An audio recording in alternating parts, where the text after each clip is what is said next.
मैलेफिसेंट ने बिना शक किए स्टीफन का दिया हुआ पानी पी लिया। थोड़ी ही देर में उसे गहरी नींद आने लगी। तभी स्टीफन ने अपना छिपाया हुआ खंजर निकाल लिया। वो मैलेफिसेंट के चमकते हुए पंखों को घूर रहा था। उसका मन एक पल के लिए कांपा, क्योंकि उसने कभी मैलेफिसेंट से सच्चा प्यार किया था, लेकिन राजा बनने के लालच ने उसकी इंसानियत को दबा दिया। मैलेफिसेंट तेज दर्द के साथ जागी। उसने देखा कि स्टीफन वहां से जा चुका था। मैलेफिसेंट ने पाया कि उसके पंख काट दिए गए हैं। पंख उसका गुरूर थे, आसमान से उसका रिश्ता थे, और ये स्टीफन पर उसके भरोसे का सबूत भी थे। अब पंख छिन चुके थे और भरोसा टूट चुका था। इन दोनों दर्दों ने मिलकर उसे तोड़ दिया। वो जमीन पर गिरकर बुरी तरह रोने लगी। उधर स्टीफन ने वो पंख ले जाकर राजा को दे दिए। राजा ने मैलेफिसेंट की ताकत खत्म समझकर अपना वादा पूरा किया। उसने अपनी बेटी की शादी स्टीफन से कर दी। स्टीफन ने राजकुमारी से शादी की और बूढ़े राजा की मौत के बाद वो ताज पहन लिया जिसका उसे हमेशा से सपना था। अपने पंख होने के बाद मैलेफिसेंट ने एक लकड़ी उठाई और उसे अपनी छड़ी बना लिया ताकि वो चल सके। जब वो लड़खड़ाते हुए जा रही थी तभी पक्षियों की आवाज ने उसका ध्यान खींचा। एक और किसान के जाल में फंसा हुआ था और जान बचाने के लिए फड़फड़ा रहा था। शायद अपने जैसा दर्द देखकर या थोड़ी दया के कारण मैलेफिसेंट कॉय के पास गई और मंत्र पढ़ा। देखते ही देखते वो कॉ रोशनी में एक काले कपड़ों वाले इंसान में बदल गया। अपनी जान बचाने के लिए कॉ मैलेफिसेंट का एहसानमंद था। उसने कसम खाई कि अब से वो मैलेफिसेंट के पंख बनेगा। उसका नाम दियावल रखा गया और वो मैलेफिसेंट का सबसे वफादार साथी बन गया। मैलेफिसेंट ने दियावल को पहला काम सौंपा कि वो महल पर नजर रखे और पता लगाए कि स्टीफन इतना बेरहम क्यों हो गया। उधर स्टीफन राजा बन चुका था और शादीशुदा था। मैलेफिसेंट कॉय की बात सुन रही थी। सच्चाई जानकर उसका दिल नफरत से भर गया। पंख तो नहीं रहे, लेकिन बदले की आग उसके अंदर जलने लगी। मैलेफिसेंट के साथ साथ वो हरा भरा जादुई जंगल भी बदल गया। मैलेफिसेंट की नफरत की वजह से जंगल भी वीरान हो गया। एक दिन कॉ एक खबर लाया, राजा और रानी के यहाँ एक बेटी हुई है और जल्द ही एक बहुत बड़ा जश्न होने वाला है। एक बच्चे का स्वागत कितना अच्छा है ना। समय बीता और जश्न का दिन आ गया। सभी लोग महल में जमा थे। जादुई जंगल की परियां भी राजकुमारी को आशीर्वाद देने आई थी, लेकिन तभी वहाँ एक बिन बुलाया मेहमान आया। मैलेफिसेंट वहाँ पहुंच गई। मैं बहुत दुखी हूँ कि मुझे दावत का न्योता नहीं मिला। स्टीफन के चेहरे पर डर और गुस्सा साफ दिख रहा था। स्टीफन गुस्से से अपनी राजगद्दी से उठ खड़ा हुआ। डर और गुस्से ने उसे पूरी तरह जकड़ लिया था, पर मैलेफिसेंट तो बस श्राप देकर वहाँ से चली गई। स्टीफन को सीधे सीधे खत्म कर देने के बजाय उसे अपने किसी अपने को दूर जाते हुए देखना उसे कहीं ज्यादा नाउम्मीदी और दर्द का एहसास कराता। ठीक वैसे ही जैसे मैलेफिसेंट को जागने पर अपने पंख कटे हुए देखकर हुआ था। मैलेफिसेंट के जाने के बाद राजा ने राज्य के सारे चरखे जला देने का हुक्म दिया। भड़कती आग की लपटों ने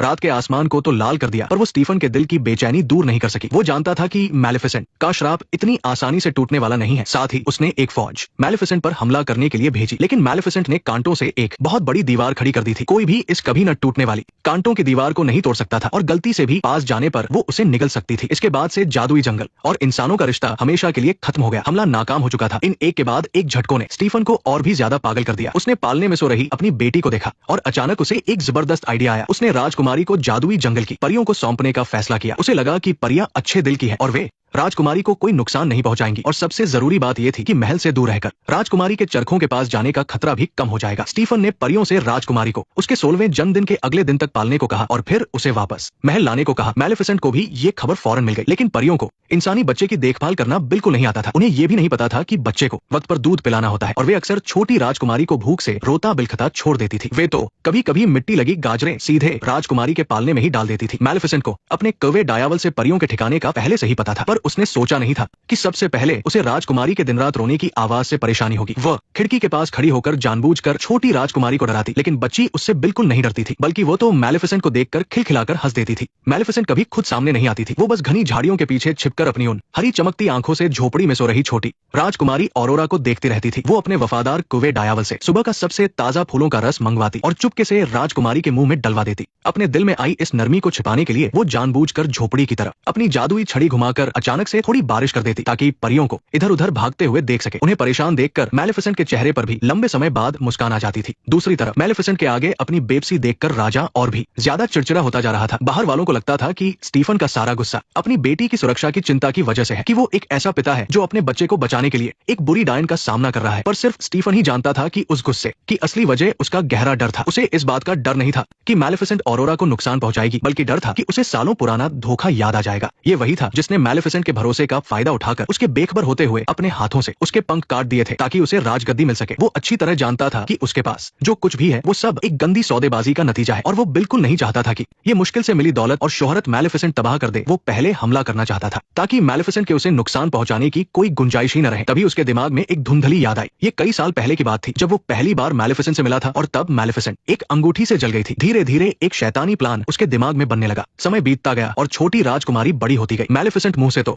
राजकुमारी को नापसंद करने का दिखावा करती, लेकिन जब भी राजकुमारी किसी चट्टान से गिरने वाली होती तो वो अपने जादू से उसे हवा में ही संभाल लेती थी। इस समय मैलेफिसेंट के मन की उलझन और भी बढ़ गई थी। एक तरफ वो स्टीफन से नफरत करती थी, ऑरोरा उसी की बेटी थी, यानी उसके दुश्मन की बच्ची जिससे उसे बदला लेना था। वहीं दूसरी तरफ ऑरोरा की मासूमियत और प्यारेपन में उसे अपनी पुरानी झलक दिखाई देती थी, उसे बचाना चाहती थी। और छोटी राजकुमारी ने भी उस परी को देख लिया जो हमेशा अंधेरे में छिपी रहती थी। उसने न सिर्फ मैलेफिसेंट की कड़वी बातों को अनसुना कर दिया बल्कि खुद आगे बढ़कर मैलेफिसेंट से उसे गले लगाने को कहा, लेकिन ऑरोरा की उन भरी हुई आंखों को देखकर जो भरोसे से चमक रही थी वो आखिर में खुद को कठोर नहीं बना सकी। उसने बहुत सावधानी से अपने दोनों हाथ आगे बढ़ाए और बहुत ही नरमी से ऑरोरा को गोद में उठा लिया। उसकी गोद में वो छोटा सा नर्म शरीर था जिसमें से धूप और फूलों की खुशबू आ रही थी। उस पल मैलेफिसेंट के दिल का कोई सख्त कोना पूरी तरह से पिघल गया। एक ऐसा एहसास जो उसने पहले कभी महसूस नहीं किया था उसके दिल में पनपने और फैलने लगा। दुश्मन की बेटी होने से ज्यादा ऑरोरा उसके दिल में अपनी बेटी जैसी लगने लगी थी जिसकी उसने पूरी लगन से हिफाजत की थी। वक्त बीतता गया और छोटी राजकुमारी बड़ी हो गई। उसके धूप की तरह चमकने वाले सुनहरे बाल थे और नदी की तरह साफ नीली आंखें थी।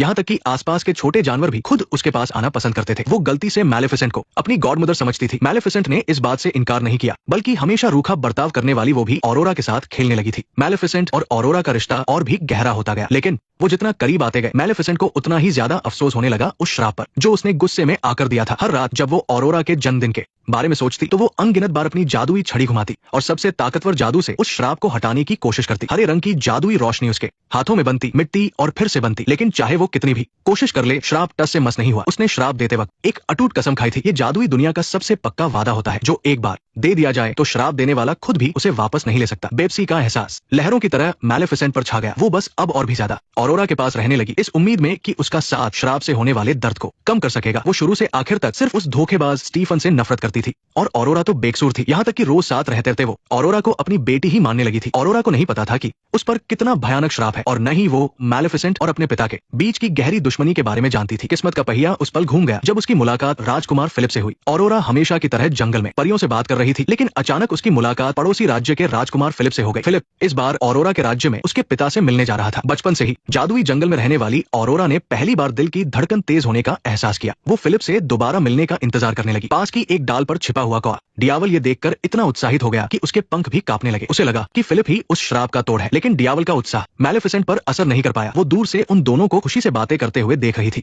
और उसके चेहरे पर एक व्यंग भरी मुस्कान आ गई, लेकिन उसकी आंखों में छिपा न सकने वाली उदासी भरी हुई थी। वो इस तथाकथित सच्चे प्यार का मजाक उड़ा रही थी। उसने ऐसा श्राप इसलिए दिया ही था क्योंकि उसे यकीन नहीं था कि इस दुनिया में सच्चा प्यार होता भी है। कई साल पहले स्टीफन ने भी उससे सच्चे प्यार की कस्में खाई थी। कहा था कि वो हमेशा उसकी और जादुई जंगल की रक्षा करेगा, लेकिन बाद में वो कस्में सबसे बड़ा मजाक बनकर रह गई। उसने सच्चे प्यार का नाटक करके उसका भरोसा जीता और फिर पलटकर उसके पंख काट दिए, जिसके बदले में उसे राजा की गद्दी और सबसे बड़ी ताकत मिली। मैलेफिसेंट की नजर में ये तथाकथित सच्चा प्यार इंसानों का अपने मतलब के लिए बनाया गया एक झूठ था। और दूसरी तरफ ऑरोरा खुशी खुशी अपनी झोपड़ी में लौटी, लेकिन वहां उसने तीनों परियों को आपस में झगड़ते हुए देखा। परियों की बातों से ऑरोरा को पता चला कि उसके माता पिता मरे नहीं है। वो असल में एक राज्य की राजकुमारी थी जिसे एक बुरी डायन ने श्राप दे दिया था, इसलिए उसे मजबूरी में जंगल में आकर बड़ा होना पड़ा। और ये बहुत ही बुरा श्राप उसी गॉडमदर ने दिया था जिसके साथ वो रोज रहती थी। ऑरोरा ने लाल आंखों से मैलेफिसेंट से सवाल किया। ऑरोरा की निराशा और दर्द से भरी आंखों का सामना करते हुए मैलेफिसेंट के पास कहने के लिए बहुत कुछ था। वो अपने शुरुआती बदले की भावना के बारे में बताना चाहती थी, इन बीते सालों के प्यार और देखभाल के बारे में बताना चाहती थी और उस भारी श्राप का सच बताना चाहती थी। नेक्स्ट पार्ट देखने के लिए वीडियो को लाइक करो।